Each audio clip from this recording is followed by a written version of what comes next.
ARPA Review Committee meeting, everybody. Your sweatshirts are on order. Just so you all know, they all say resting thinking face. Me. Except for mine, because mine says resting thinking face, and on the back it says just kidding. Is this something you got from the dollar store? No, I had them made. Thank you, Arthur. They are. Mhm.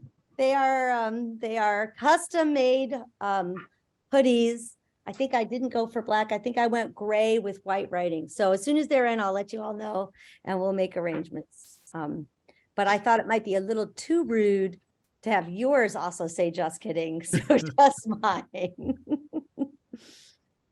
All right. Whichever do you mean, Miriam? Welcome everybody to this final meeting of the ARPA Review Committee. I do want to say a few words. I really want to thank everyone on this committee and the public, frankly, for such an intensely engaged process. I really appreciate that these things are not easy, and everybody's contribution was really key. So I just really wanted to say that. And to John also, who's there, who was with us during the first round. In terms of other announcements, this coming Tuesday, April 11th, the select board will have in front of it our recommended slate. And we will at that time, I assume, vote on that slate. And just to keep in mind for both us and those in the audience or those who are potentially listening, this is a recommendation to the select board. And so like last time, the select board may make adjustments once it's in front of them. So just keep that in mind. All right. I think anybody have any other announcements? Nope. All right. So I'm going to update. We had a few updates since the last meeting, and what I'm going to do is, sorry, pull up in my email from, hang on one second, my apologies. And I'm going to just give the public a quick update on where we are on a few grants.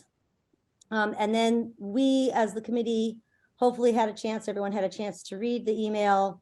And I will, and then we're going to just dig right in discussing the reallocation of funds, which is really what we're going to do today. We essentially at this point have the grants that we know we're going to fund, and it's just about figuring out the right amount for each one. So first, and all the grantees for the next few announcements have all been notified.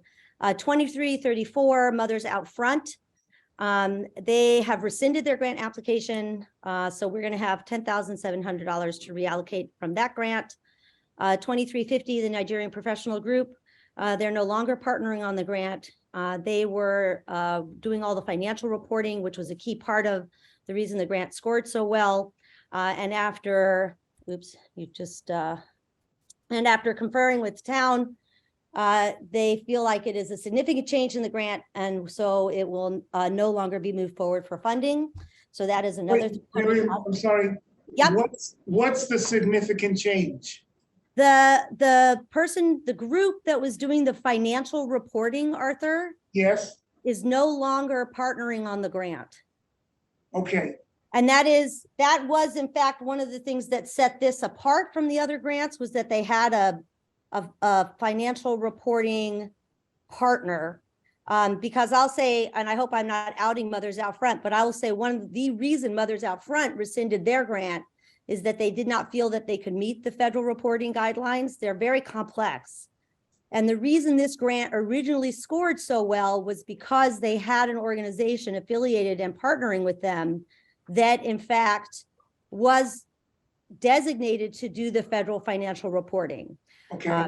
And so that was deemed a significant change. I don't disagree with that assessment of it. So it will no longer be funded. So $300,000 to reallocate. 2325, the Bosman Construction Grant. We were notified, I did not know this myself, that a capital project over $1 million triggers special ARPA reporting requirements about cost effectiveness. And this grant does not meet those requirements, so we cannot fund that grant. So that's another 1.3 to reallocate. We do want to talk about setting aside some money for the Affordable Childcare Grant. There's been a lot of work in the background to help get some technical support to see if we can actually get that grant funded and off the ground. It's not quite ready for prime time. So the plan is to set aside some funding with some contingencies to see if we can actually still make that happen, even though we have to vote on Tuesday. And a few other items, just so the public knows, there are going to be contingency requirements. And this is again, courtesy of the town, contingency requirements for all grants to organizations that have been incorporated for fewer than 3 years. And the organization has to meet certain milestones on or before the end of the calendar year. And Chaz will come up and explain a little bit more about that when I'm done. There is going to be contingency wording in all grants that no advocacy is allowed with ARPA funding. And there's for grant 2315, which we discussed last time, so I didn't send them a separate email, but contingency wording in the food pantry grant funding is contingent on a written and approved diversity outreach plan. And Arthur, you had asked me who approves that, and I think it will have to be Mike and I, but certainly we'll consult others to make sure. How about the others being us? Yes, Okay. exactly. Anybody, Mike, anything to add or Chaz, you want to talk? Is Chaz here? No, yeah, I do have one thing. I just want to mention with regard to the Affordable Child Care Program. That's a program that, if it's put together properly, has the potential for affecting a fairly large number of people. And if it can be a sustainable program, that is, go beyond, continue in life beyond the ARPA grants, that's really the ideal situation. And so it's not us, not the town that will be providing technical support, but assuming that the applicants come back and say that they'd like to have that support, we'll be getting support from an outside organization that provides free consulting to small businesses. It's called SCORE, S-C-O-R-E. It's supported by the U.S. Small Business Administration. I've chatted with the Brookline Community Foundation about providing some assistance down the road to help figure out how to get financing that will make it sustainable beyond the end of ARPA. So we're waiting, and I would invite anybody connected with that to get in touch with me by email so that we can move forward on that. I think that's really of all of the grants that came out of the Black and Brown Club, I think that was the one that stood out as being the one that had the greatest potential, and yet it didn't seem at the time like it wasn't ready for prime time. That didn't seem. So we're looking forward to being able to get that one moving. Can you identify, Michael, specifically who the individuals are? Which individuals? In other words, who is the contact person? Well, Sana Hafiz, who's on the phone on this call, I've sent Sana an email inviting her to get back to us on this. And so, okay. Sana, if you're listening, please do that. And if not, then I'll get back to them anyway, because we're going to set aside a good sized chunk of money here for this. All right. Any other questions or comments from the committee? And then I'm going to turn it over to Chaz to talk for a few minutes about the contingency. I just want to, and we don't have to discuss it right at this second, but if there is some surplus for reallocation, I want to put a plug in for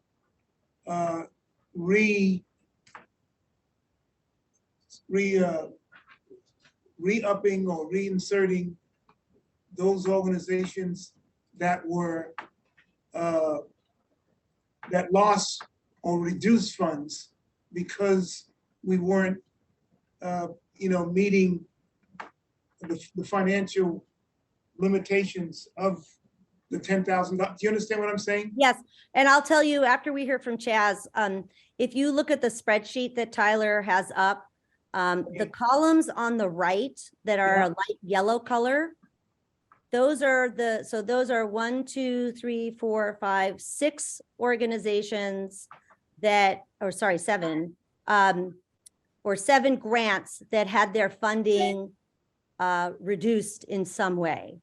So the 1.6710 that we Yeah. have to reallocate, we should, I agree, reallocate. The plan is to reallocate them in some way to some combination of those grants. Are we gonna do that today or? is Yes, that- we are going to do that as soon as, Okay, that is got the you. work of Thank you. today. All right, And Mike and I have a suggestion to get us started, but I already know other people have other things that they're thinking about. So I'm just going to put out the first suggestion and then we'll take the discussion from there. well, let Chaz go, so. Yes, but I'm going to let Chaz go first. Go ahead, Chaz.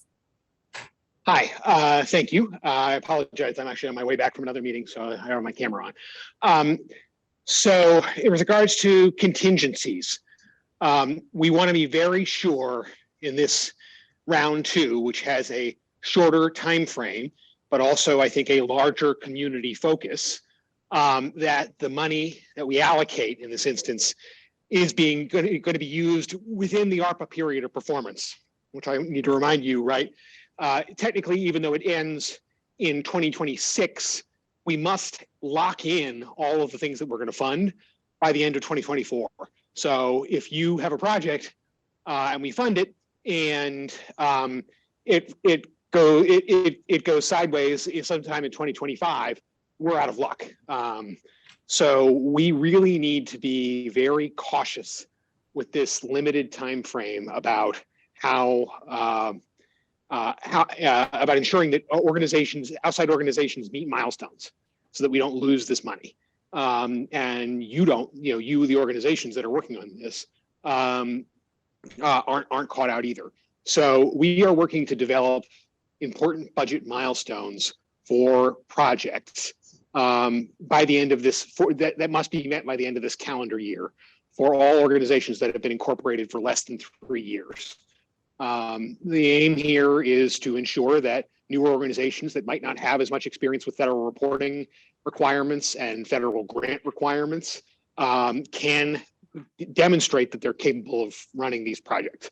And obviously, our goal, as Tyler has been doing tirelessly with a lot of organizations, is to make sure that you get that money and that you spend that money.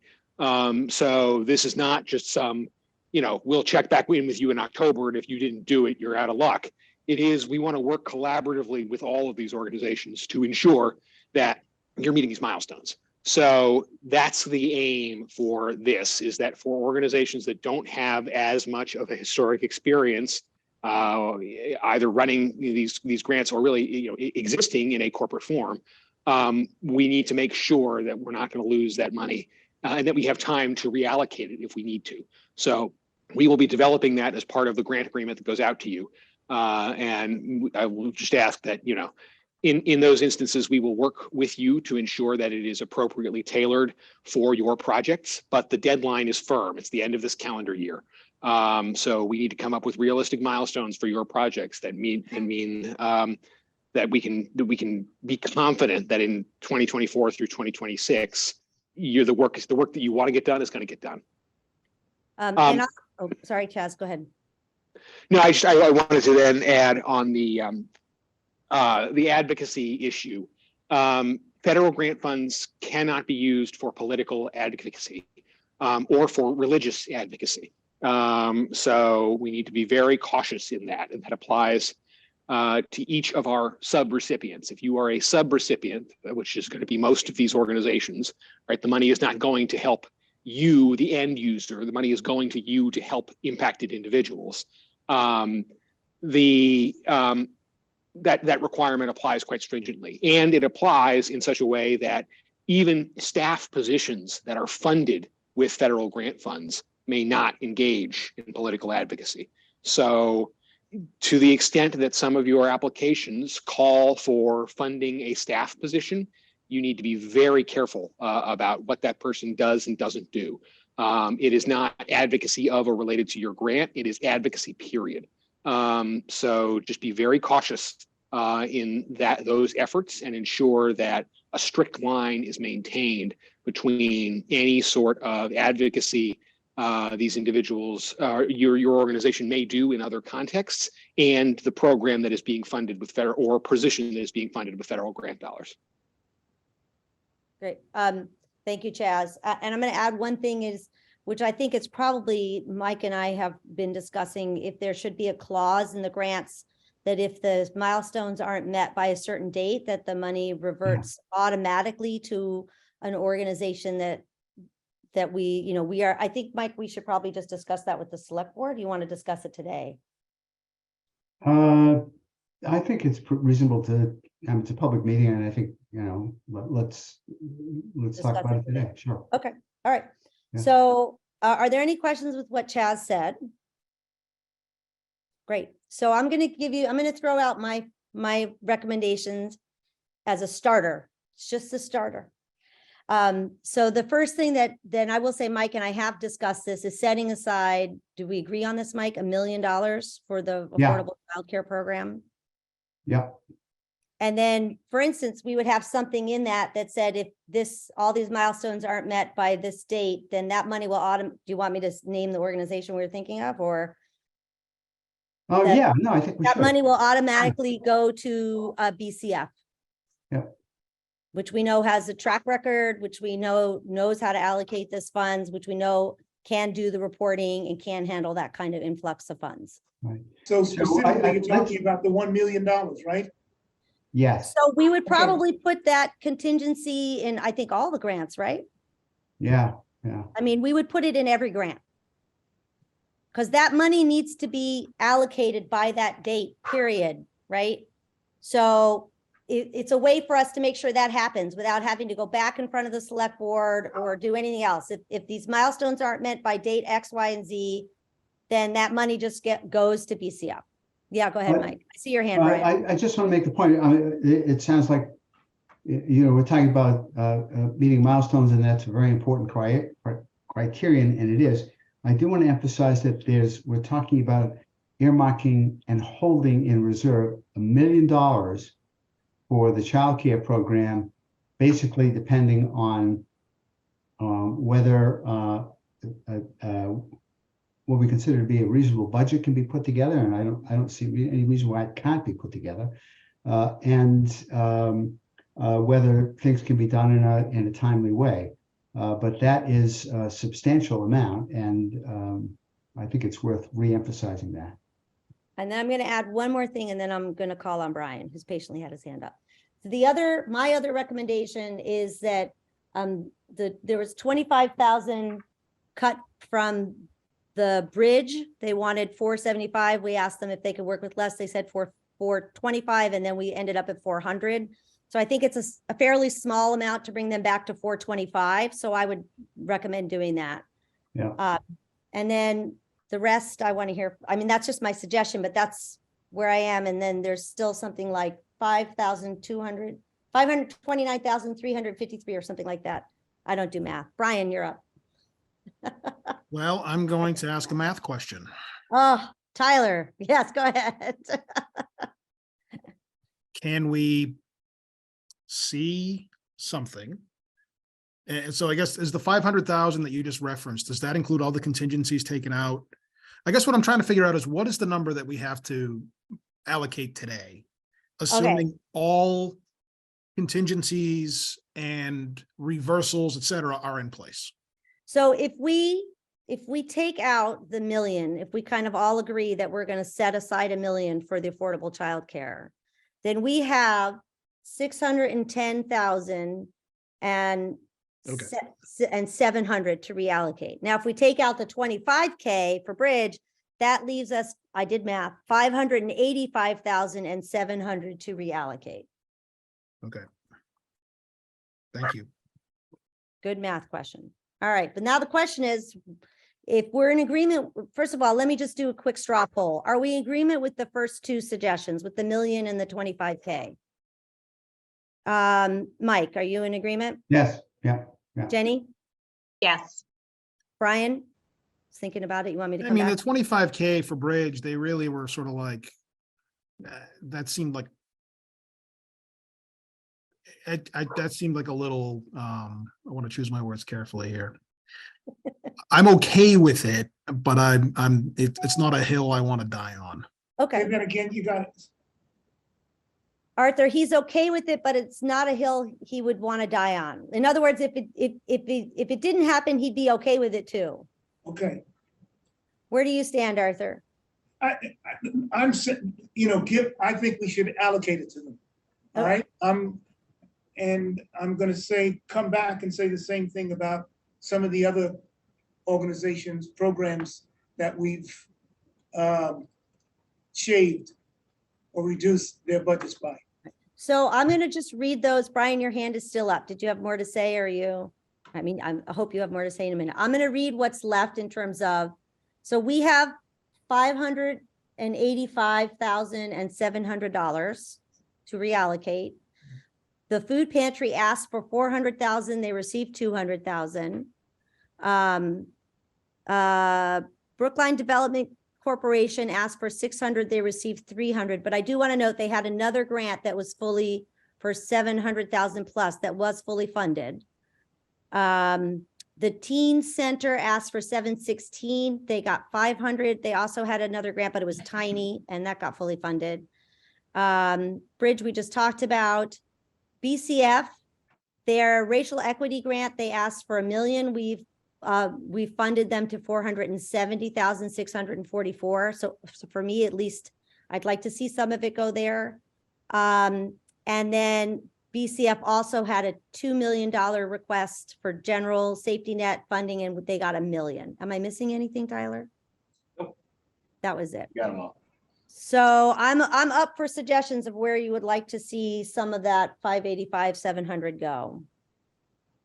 I mean, I still have more ideas, but I don't want to be the only one putting my ideas out first. Well, I want to start off with the food pantry. Okay, And I specifically want to focus on trying to get them to increase the number of Black and Latino staff working in their organization, mhm. using some money to try and make that happen. I think I think we can certainly put more money back into the food pantry ask and add, we are already asking them for an approved diversity plan. We can add in it that, we want to see some increased diversity in the staff. Right. Is that acceptable to everybody? Jenny Yeah, looks. we were planning on doing Yeah, that. Jenny, I could see Jenny's. I mean, it kind of goes back to Chaz's point about timeline and milestones and their ability to actually do this work. Hmm. And I don't have an answer to that, but that's why I looked a little wary. Hmm. That's Yeah, on I the organization. agree. Okay. Sorry, Jenny, I cut you off. Go ahead. No, I just, I was just saying that it seems like it's on the organization to communicate their capacity to really do that in the timeline that we've outlined. I completely agree with Arthur's points and want to support them, but I'm concerned about the Timeline. timeline and their capacity to do what you're requesting as a condition of moving forward. And Chaz might be able to say a little bit more about that actual timeline in practice, maybe has some bending that's possible in this particular funding request. Brian, I'm going to let Chaz go first just to address this. Go ahead, Chaz. I think you have to be cautious here. You can't impose restrictions on one entity and not the others. I think you have one conditionality of this, of a diversity plan, which I think is in response to, something the organization talked about and said that it was willing to do. If you're then imposing more conditions on them getting a grant in the first place that you're not imposing on anyone else, specifically as it relates to hiring their staff, Hmm, I think that's problematic. Okay, thank you. Brian?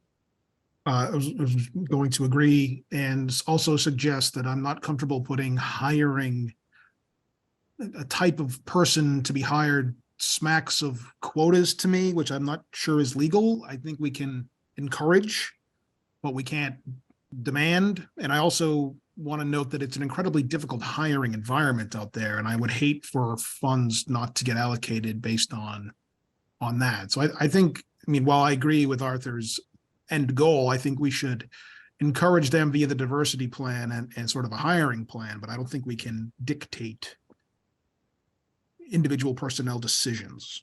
Thank you. Thank you, Jenny, and then Mike? Just to put a pin in my own comments, I think it would be highly awkward for the town of Brookline to make that requirement to a nonprofit organization operating in its community and not to also have that requirement for itself in its own rules. And given the number of requests that we've granted and approved, I would really find that to be very challenging to agree with. Hypocritical? Your word. Mike? I do think it's important to point out that the food pantry has a lot of the staff members, the people who are helping out the food pantry are volunteers. Hmm, It's what we're interested in is having more people, a more diverse group involved, partly to make more Black and brown people comfortable standing in that line, knowing that they're going to be seeing people on staff who look like them. Yeah. But So whether they're volunteers or hired staff doesn't particularly matter to me. I think the important thing is to get more faces out there. And I think from what I'm hearing, what it sounds like is that we can ask, or we can look at that. I know Elizabeth's in the participant list, so I know she's here listening, is that that's something we can look at to be addressed in the diversity plan. Yeah. But that's the most we can ask, Arthur. But I don't, can I add my 2 cents? You may. Last summer, I went to a food fair on the same field that they have the Juneteenth celebration. And there must have been, I don't know, 65 to 75 staff from various food organizations in the town. And again, the staff, I think there was just one Black person. I didn't, in all of the staff or volunteers, okay, that were working in that food fair. So Arthur, I don't think anybody is questioning at all the need for this. You know, I think we're all on the same page. Absolutely 100%. The need is there. The issue here is what, as a committee, we can and can't do. And what we can't do is require them to have a different makeup of volunteers or employees, but we can ask for a part of the diversity plan to address this issue so that we can, you know, we can see what it is they're going to try to do to problem solve it. But nobody's questioning at all the premise that it's a problem. I think we all agree. It's just we as a committee have constraints. And what we can do with this money and what we can require of other people with this money. And to Jenny's point, this is a real problem in the town itself. This is not just to the food pantry. But so what I'm saying to you is that we can make sure that we look for this in the diversity plan that they're going to share with us. But we can't otherwise impose a hiring requirement on them. Okay, I mean, Yeah. So the question then is, do we want, right now, they've asked for 400,000. We're giving them 200,000. Do we want to reallocate some of this remaining Absolutely. 5? It's food. Yes, food. All right. I'm gonna throw a number out, 100,000. Yep, that's Bump them fine. up to 300,000. That's All fine. right. Everybody else okay with that? Yes, Yes. I'm just going by head nods. So, okay, so now we're at 485, 75, 700 people. Let's hear it. What else is, what, Brian, your hand is up. Your hand is no longer up. The teen center. Okay, the Yeah. teen center. And Right. I'm gonna, yep, go ahead. How much? I heard, oh, Let's- Jenny's hand is up. I'm gonna let Arthur finish and then we'll go to Jenny. I was going to move to something different, but I'm glad to talk about the teen center after Arthur. Okay, go ahead, Arthur, teen center. No, Jenny, go ahead. As long as you don't take up the remainder of the monies that are left. So, all right, No, no Go ahead. takeaways, no. No Go ahead. No, I was going to go back to this Brookline CDC request, actually. So if I don't want to jump ahead if we're going row by row. I'm sorry, I was doing that. Or Oh, how- no, okay. we're not. It's we're- okay.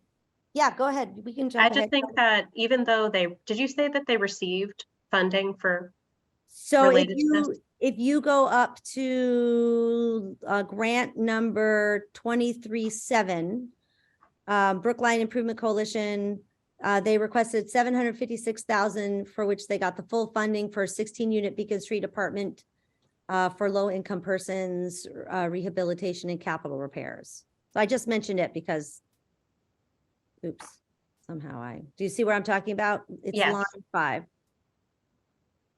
but what about the pre-development, the other request? I'm sorry. What other request? Um, Then there's 2356, which is what we're currently discussing. Where they, that's the Yeah. one that I was trying to. so they talk about. requested 600,000 revolving fund and we allocated 300,000. Okay, so my preference would be to increase that amount. And do you have a? I would say by another 100 or 150,000, given the numbers that we're working with. All right. Pre-development costs and being able to seize on opportunities is really critical to their mission and the work. And again, within the timelines and the constraints, would be better achieved with more funding. All right. And what is the rest of the committee? Where do we sit on that? Oh, hang on. I'm okay with that. I'm okay with that. Brian? Oh, we lost Brian? Did we lose Brian?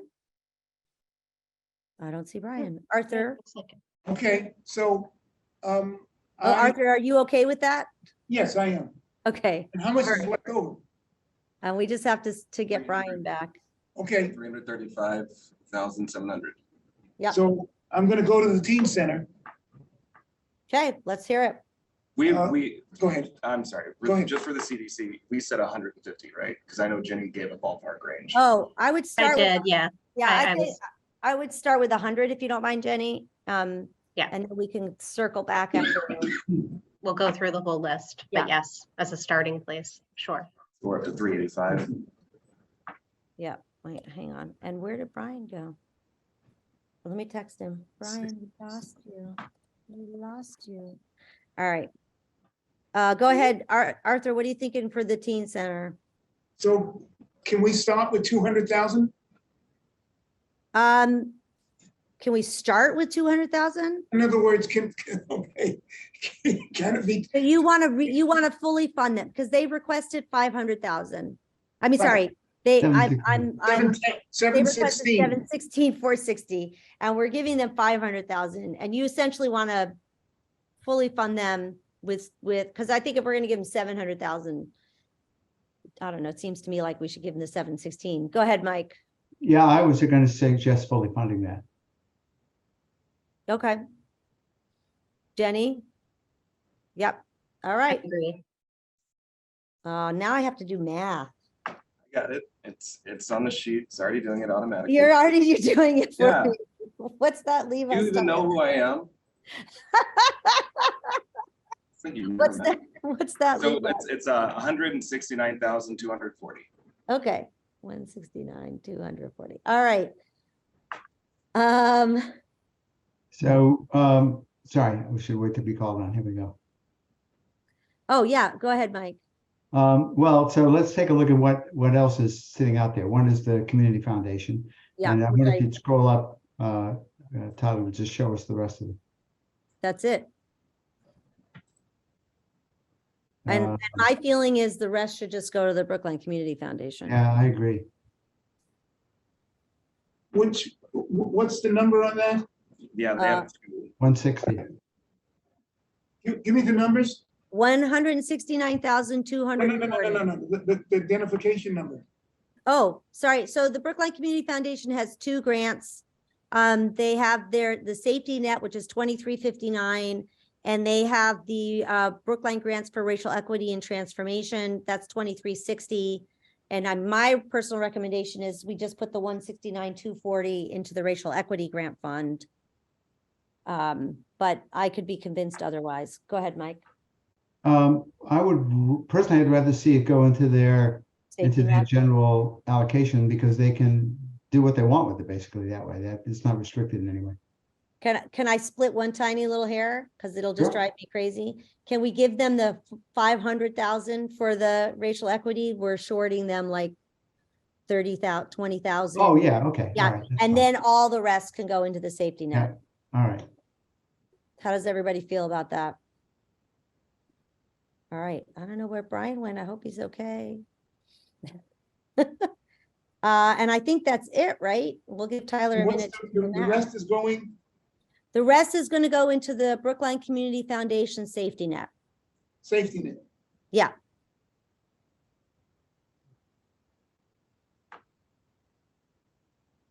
How much is that? Tom? So that puts us, oh, yeah, that's easy. So it'd just be 1.1 million for them. Yeah, basically, yes, a little bit extra there. The safety net, Yes. okay. Can't keep track of numbers like that in my head.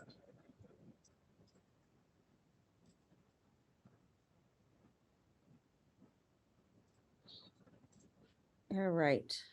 You got a funny number in column G. All right, so I'm just gonna change this. Color, oops. Did you just change that to green or did I? Oh, I've been changing them to green. oh, okay. Gone through. All right. So there are still a few, the food pantry is not gonna get fully funded. Brookline Community Development's not gonna get fully funded. Bridge is not gonna get fully funded, not by very much. Brookline Community Foundation is not gonna get fully funded. But I think, and we already know the affordable childcare is in a separate class right now.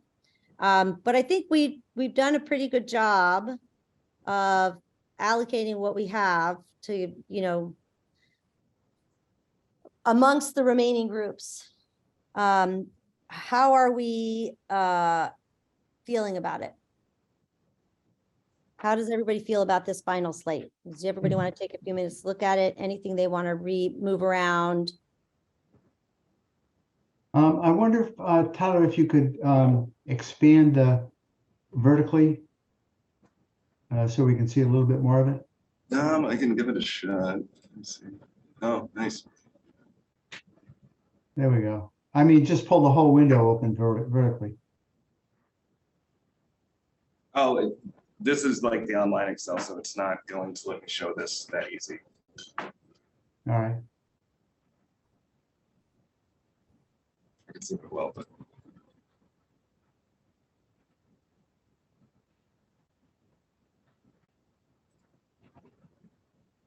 I can zoom out a bit. I think that's the best I can do. But All right.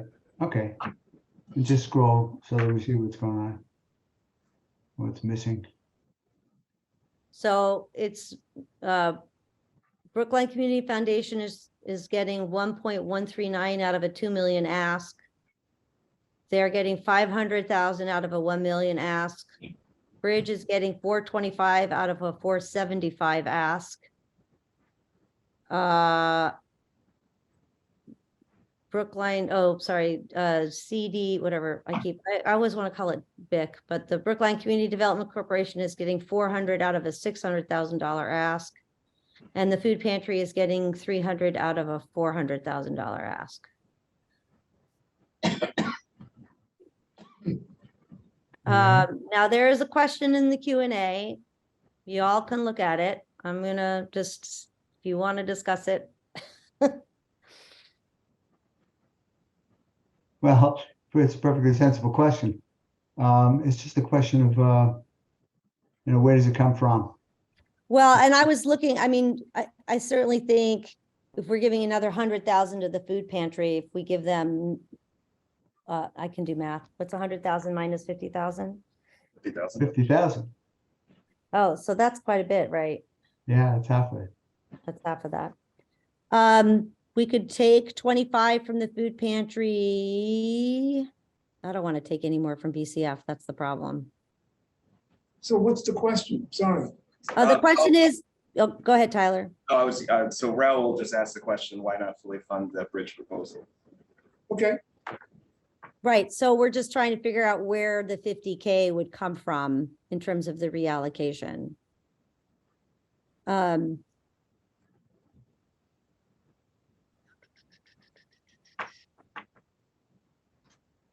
I mean, we could, tell me what you all think, but we could take 25 from the food pantry and 25 from the DBA. but you can also take it from the Brookline Community Foundation as well, no? Yeah, we could. Yeah, Jenny my- got her hand up. Go ahead, My Jenny. preference would be to take 50,000 from the community foundation Okay, and not go back through rehashing the other two. the other two. How does everybody else feel? We could take it from the safety net.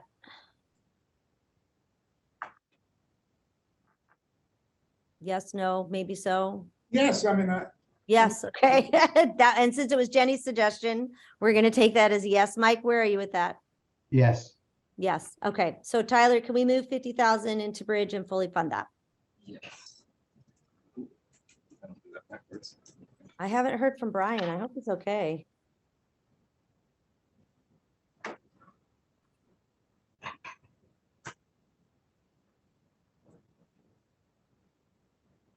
Miriam, may I ask a question?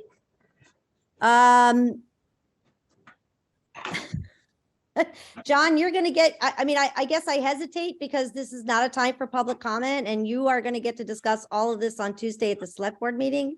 But if it's a question for clarification, then go ahead.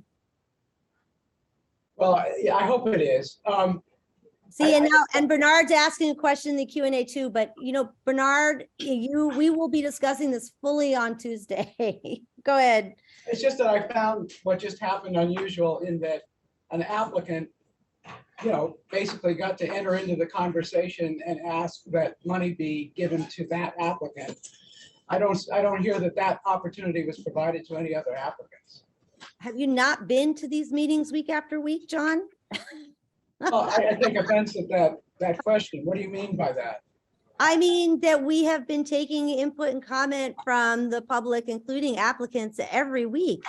And it has been influencing how this committee, discusses these grants every week, including the public hearing last week. But this is the final decision-making, and the suggestion was treated almost as though it came from another member of the screening group. So, Folks, I gotta cut you off. This is an open meeting law problem. oh, thank you very much. Thank you, Chaz. Sorry. So bookmark that. We'll discuss it at the select board meeting on Tuesday. Miriam, Yeah, this is Brian Cannon. I just want to note I've come to town hall because the internet at my house died. thank you. Well, here's Now what you here, missed. and I apologize, I missed several minutes, but I'll try to catch up. Yeah, so in a nutshell, we decided to fully fund bridge and all the remaining money went to BCF. And I think that's what you missed. And we fully funded this teen center. So what's left? Any other, Oh, and I'm glad I Bernard, came we then. can't- I'm gonna say this, Bernard, we can't answer your question. Please carry it with you, and we will talk about it Tuesday at the meeting. Yeah. That's it. Okay. All right. We are, I think we have a final slate in front of us. There was one more question in the chat, which is going to say, why not fully fund the food pantry, the youth center, or anyone else? Well, first of all, we are in fact fully funding the youth center. The second is we have a limited amount of funds. So to fully fund everything is impossible. That is what this discussion and this charge of this committee is. We fully funded a lot of the smaller asks, and including when we talked about giving 200,000 to the youth center, we ended up giving them 216,460.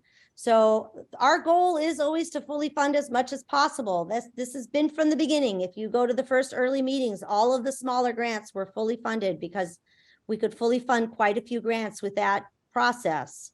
So I hope I'm answering your question, that if there's just a small increment of money left to fully fund a grant, it seemed logical to this committee to then fully fund that grant. And that is what the decision of the committee was. We all agreed. So it wasn't an individual. We have always responded to questions in the Q&A to our detriment often, but also to the betterment of the work of this committee. And that was no different today. So I'm going to open it up for any last comments from this committee before we decide to vote. Is this the final slate we want to present to the select board with our recommendations next Tuesday? Any comments? Brian, please. For my own edification, can you just run through again what I missed? Yes, Sorry. absolutely. So we decided, I'll just run through all the changes. How about that? Thank you. We decided to put $1 million aside for the affordable childcare grant. We decided to fully fund the bridge grant with an additional $75,000. We decided to put reallocate $100,000 to the food pantry. Please correct me, anybody, if I get anything wrong. We decided to reallocate another $100,000 to the coalition, the Brookline Community, whatever, I always forget what's the DBA. We decided to fully fund the Brookline Teen Center proposal for an additional $216,460. And we decided to then take all the remaining funds to put into the Brookline Community Foundation, funding the grants for racial equity up to $500,000 and the safety net up to $100,884.69. Did I get everything? Yeah. All right. And just, sorry, You're good, Brian. Go ahead. Give us your 2 cents. we are comfortable with the contingencies that we are now requiring. Just want to be clear. I want to make sure we don't have to do this again. Not that I don't love you guys. And we're comfortable. I just want to make sure that I didn't miss a discussion on this. We're comfortable with the reporting requirements. We're comfortable that everyone we are proposing to fund can meet the reporting requirements. I think that's part of what one of the contingencies was addressing, was making sure that the org was meeting those reporting requirement milestones before. Okay, that's fair. And so we've applied contingencies to everybody that we've had to apply them to. Is that fair to say? Everybody is going to have the same contingency. All of the grants. Don't we have to take money? Don't we have to allocate funds to that? So that's the next discussion, that if a grant, I want to get this done first, and then the final discussion is if a grant doesn't meet its requirements by the determined kind of dead date that it has to, then the suggestion is going to be that those monies automatically revert to the Brookline Community Foundation. But Okay, that's fair. Yeah. I just want to make sure that we don't have to allocate funds again. But since you're all in meeting Tuesday to do this, that's a moot point. So Say that again, Brian. thank you. No, I missed that, what you said before. No, that- I just said, since the select board is meeting Tuesday anyway, that's a moot point. So I'm happy to move on. Thank you. Okay, Mike. Yeah, I do want to make one point about the 3-year requirement for contingencies for any organization that hasn't been operating for 3 years. That's actually a banking industry standard. Banks won't fund, typically won't fund a loan for a corporation, a business that hasn't shown a profit for 3 years. And nonprofit lenders will typically, and I know this from counseling, businesses looking for help from nonprofit lenders will typically look for 3-year projections from their clients, and will in fact sometimes fund startups, but generally speaking are looking for going concerns. So the 3 years is sort of a banking standard, and I think that's a reasonable one to apply here. Great. Mike, your hand is still up. No, sorry. All right. Any other comments before I put this slate to the vote? This is your chance to make any other edits or suggestions. And again, for those select board members in the audience, you will have time on Tuesday to for us to discuss this. All right, I'm going to do a roll call vote. The vote is to approve this slate to send to the select board. Do you need a As motion and a ARPA second for that, Miriam? I'm, yes, but I'm putting the vote out first. The vote is to approve this slate to send to the select board for recommendations for funding with ARPA funds. I need a second. So moved and seconded. All right, Jenny, Yes. Mike, Yes? Arthur, Yes. and Brian, you voted already, right? I'm a yes. Yes, yes. All right. Thank you, everybody. Wow. Let's do that again. What? Let's do that again. Let's not. So then the final decision really is, and we could also leave this up to the select board, I think, Mike, but we could make a decision, Yeah. a recommendation as well. And, you know, my recommendation, and as you know, at this point would be that any grants that don't meet their requirements and contingency requirements in time for funding, that money automatically reverts to the Brookline Community Foundation safety net. Yeah, well, that belongs in our recommendation, absolutely. Yeah. Who wants to second that? Second. Great. Arthur, Yes. Brian, Yes. Mike, Yes. Jenny? Yes. All right, so moved. I'm taking a look at the agenda. I think what is left should be very interesting public comment. So we will open up. Tyler, let me know when you're ready. I'll remind everybody, no personal attacks. You have 3 minutes, and Tyler will give you a 30-second warning, and you get 1 shot at the mic.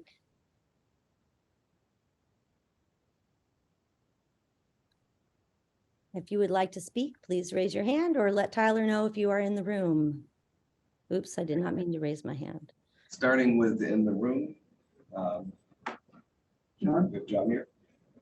Well, we have an open meeting law violation if I comment. Oh, that's all right. True. Okay. All right. So I will shift over to the attendee list. So first up is Sana Hafiz.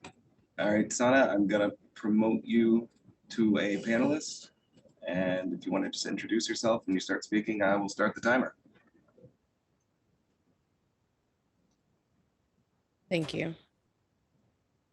Sana Hafiz, Brown resident of Brookline with 3 Ks, Precinct 4, BNBC National Program Director.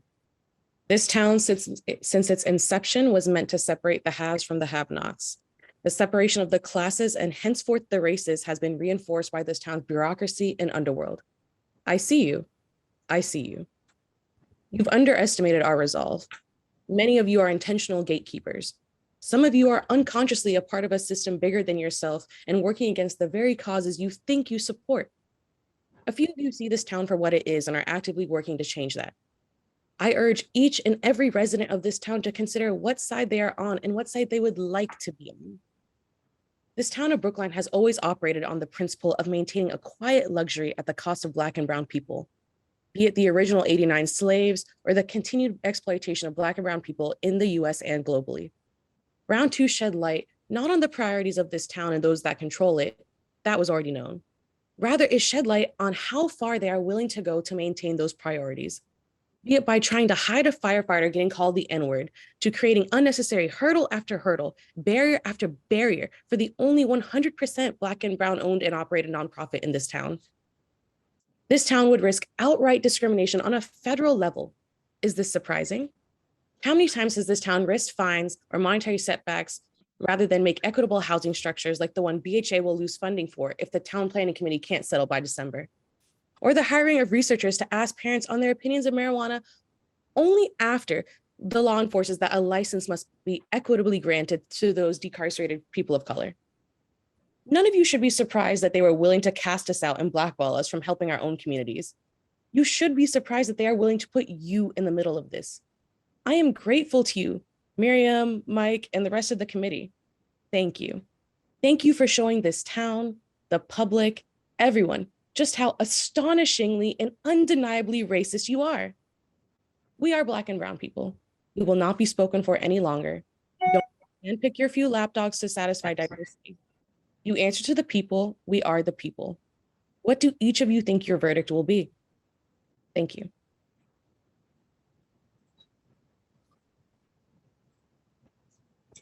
Let's see. Thank you. Next up to speak is Ade. Let's see.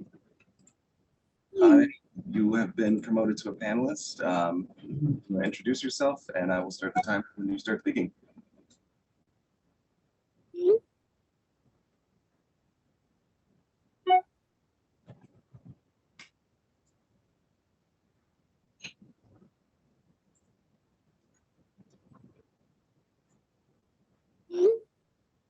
Ade, it looks like you're unmuted, but we still can't hear you. I don't know if you're talking. Can you hear me? Yep, there you are. Okay. Ade Janisi, Black Brookline resident, precinct 4. Before I start my comment, I just have a quick question for Miriam and this committee.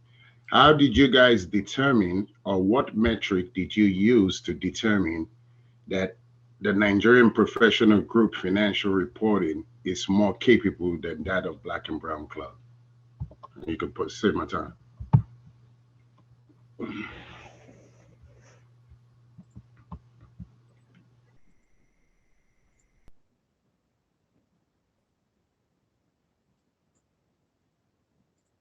Let's see. Looks like we have 22 attendees. Oh, Ade raised his hand again. Miriam, do you want to take Ade again? You did have 2 minutes and 30 seconds.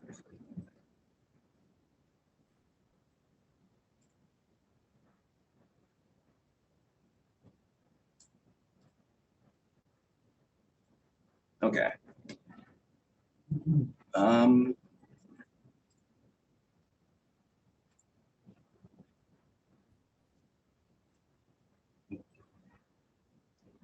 Got it. Ade may have the rest of his time, but I'm not going to be getting in a back and forth with anybody. This is public comment, so we're more than happy to listen to you, but we're not answering questions. Okay, that was. And All right. Bob Hey, Levin has a technical issue. We only see the timer on the screen. Can you guys hear me? Yes. I guess, yeah, I guess we as the people don't deserve to know what metric and the standard you guys as a committee used. Thank you for the answer.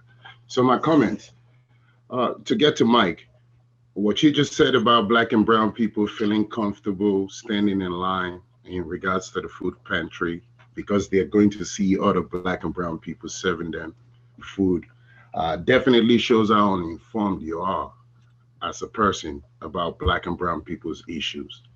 I think personally that is disrespectful. You have no idea the discussions we had with Elizabeth and the reasoning why Black and brown people don't come to the food pantry. We do though, but you guys are the experts and you make your decision based on what you know. And clearly, Miriam, just for the record, you've not listened to the public. I and other low-income residents don't feel that way. The decision you guys have made are made on personal ties to organizations that you guys feel or know or favor that you think can do the job, not those with capabilities. Over this ARPA process, we've shown through a partnership with BCF, we're still the only one on record that has gotten funds to low-income residents. For the record, 12 million was spent in round one, and beyond that 50,000, you guys are the gatekeepers of the fund. Not one of you can say on record how those funds have got into low-income communities, but yet you continue to make decisions. So I consider this a misappropriation of funds, and over time, we as Black and brown people will be exploring our legal options. Having the chair of this committee say on record that committee members cannot have conversations with other organizations outside this meeting, but we do have record that committee members from this ARPA committee, we're making deals with other organizations that they've given funds to on the record. Over time, those facts and the records will be made public as well. So to wrap it up, I just want to echo Sana's sentiment and statement. The racism that you guys cannot help but hide, but show and try to hide it, it's already coming to public. I'm a Black man and a Black resident, and I see the racism with the decisions that you guys make. You guys continue to put contingencies and other obstacles. We will get there as a people. The fight that we are in for the sake of our future, you don't understand because you don't wear Black skin. But this generation of Black and brown people in Brookline, as a father, we just started. We're in it for the long run. So old ideas we're going to do away with. It's the reason elections are a beautiful thing. I appreciate the fact that John and Bernard are here for public record. Want you guys to know this committee did not listen to Black and brown people. Can you Thank you. Thank you. Okay. We have 22 in attendance, and I do not see any other hands raised at the moment. Okay, we have another hand. Oh, go ahead. All right. Ty, I'm going to promote you to a panelist. You want to introduce yourself? And I will start the timer when you start speaking.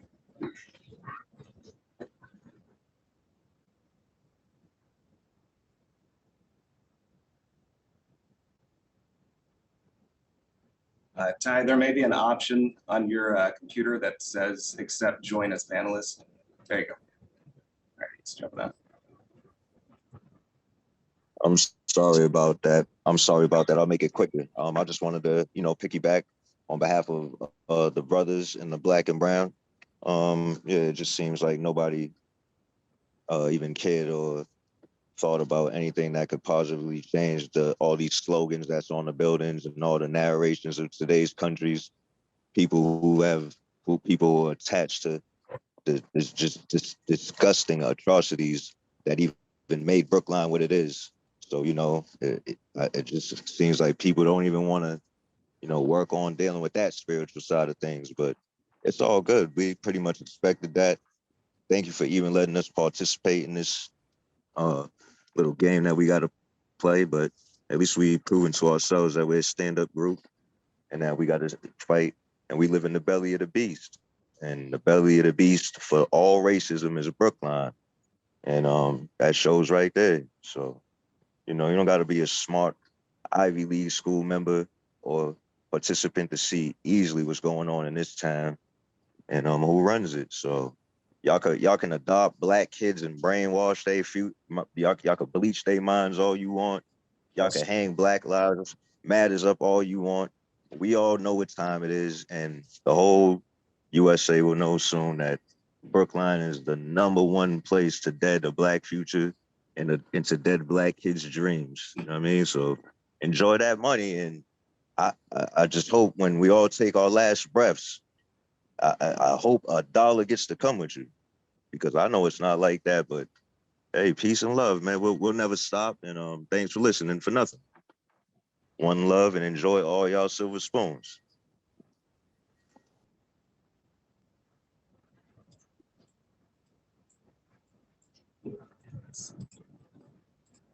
All right.